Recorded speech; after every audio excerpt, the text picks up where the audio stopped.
Hey everyone, welcome to Liberty Silver. And you read right. I'm going to show you how you can get some free silver.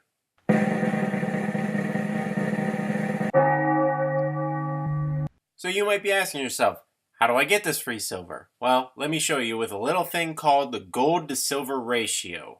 But first, a little disclaimer. I'm not a financial expert, and you should do all your research on your own before making any financial decisions. I'm also going to remind you to like and subscribe. Let's talk about what the gold to silver ratio is exactly. Now, the gold to silver ratio is how many ounces of silver you can buy for the same cost as 1 ounce of gold. Historically, the gold to silver ratio is fixed by law at 15 to 1. Silver comes out of the ground at a ratio of 9 to 1 compared to gold.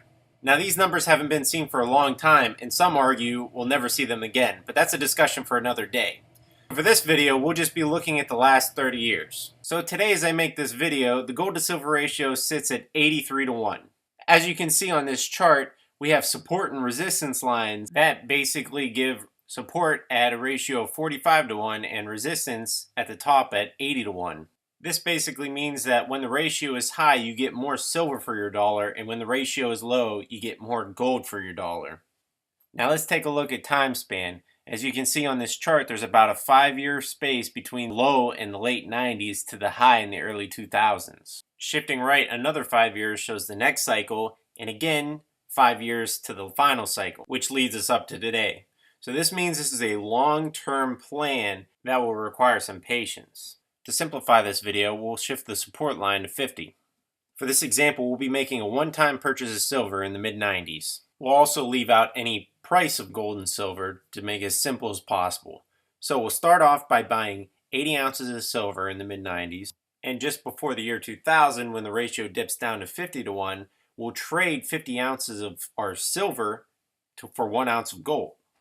And as you can see, without spending a single penny, we now have 1 ounce of gold and 30 ounces of our original 80 ounces of silver. Now's where it starts to get really interesting. In the early 2000s, when the ratio goes back up to 80 to 1, we can trade in that 1 ounce of gold for another 80 ounces of silver, which will give us a total of 110 ounces of silver.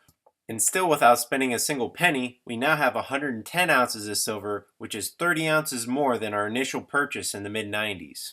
Jumping again to the mid-2000s, when the ratio dropped back down to 50 to 1, we trade in 100 ounces of silver now for 2 ounces of gold, still without spending a single penny. We can continue this process through time, and in the late 2000s, when the ratio goes back up to 80 to 1, we can trade in our 2 ounces for 160 ounces of silver, which leaves us with 170 ounces total, a whopping 110 ounces more than our initial purchase. Then when gold and silver were reaching their peak values in 2011, the gold to silver ratio dropped back down to 50. We would want to trade 150 ounces of our silver in for 3 ounces of gold.